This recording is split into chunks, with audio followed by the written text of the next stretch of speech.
Maraming lalaki ang nahuhulog sa maling relasyon dahil hindi nila agad nakikita ang mga palatandaan. Minsan, kahit matalino ka, kahit may disiplina ka, kapag bulag ka sa emosyon, mahirap makita kung siya ba talaga ang para sa'yo. Pero ayon sa Stoic philosophy, may mga senyales na dapat mong bantayan.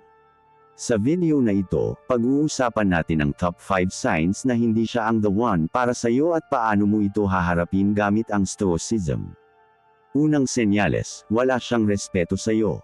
Pwede siyang sweet minsan, pero kung sa harap ng ibang tao, lagi kanyang binabastos, pinapahiya, o minamaliit, ibig sabihin wala siyang tunay na respeto.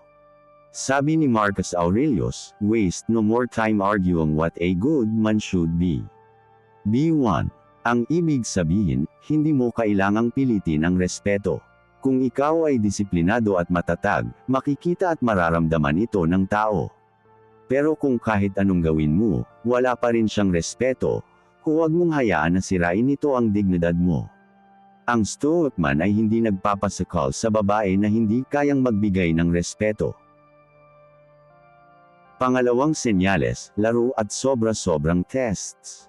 Normal sa babae ang mag-test, pero kapag halos lahat ng kilos mo ay ginagawa niya ng drama, ginagawa niyang laro ang relasyon, at hindi kanya tinatrato ng seryoso, malaking red flag ito.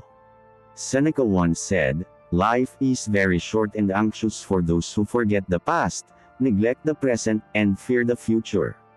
Kung palaging laro lang ang ginagawa niya sa'yo, nawawala ang essence ng tunay na partnership. Bilang Stoic, hindi ka dapat ma-stuck sa cycle ng endless drama. Kung sobra-sobra ang laro at test niya, ibig sabihin hindi kanya nakikitang seryosong partner. Pangatlo, hinahadlangan kanya sa mission mo. Isang Stoic man ay laging may purpose, may goals, at may landas na tinatahak. Pero kung ang babae sa buhay mo ay palaging humihila sa iyo palayo sa pangarap mo, o lagi kanyang pinipilit i-prioritize siya kaysa sa sarili mong growth, hindi siya ang the one. Marcus Aurelius reminded, a man's worth is no greater than the worth of his ambitions. Kung hinaharangan kanya sa ambitions mo, ibig sabihin hindi siya ang tamang kasama sa long-term journey. Ang tamang babae ay susuporta at hihikayat sa iyo, hindi haadlang. Pang-apat, wala siyang consistency. Ngayon, gusto ka niya. Bukas, parang wala ka na. Ngayon, sweet siya. Kinabukasan, parang malamig na yelo. Ang inconsistency ay senyales ng kawalan ng alignment sa values at intentions niya. A Stoic knows that consistency is the foundation of virtue. Kung hindi siya consistent sa actions at words niya, at palagi kang naguguluhan kung saan ka lulugar, hindi siya ang tamang babae para sa'yo. Dahil ang tunay na relasyon ay hindi puro feelings, dapat ito ay nakabase sa virtues, respeto, at alignment ng values. Panglima, at pinaka-importanteng senyales, kinukuha niya ang kapayapaan mo. Kung sa halip na maging mas kalmado ka, mas productive, at mas motivated sa buhay, lagi kang stressed, anxious, at drained kapag kasama siya. Malinaw na hindi siya ang the one. Stoicism teaches us that peace of mind is more valuable than gold. Kung nawawala ang kapayapaan mo dahil sa kanya, ibig sabihin hindi aligned ang values ninyo.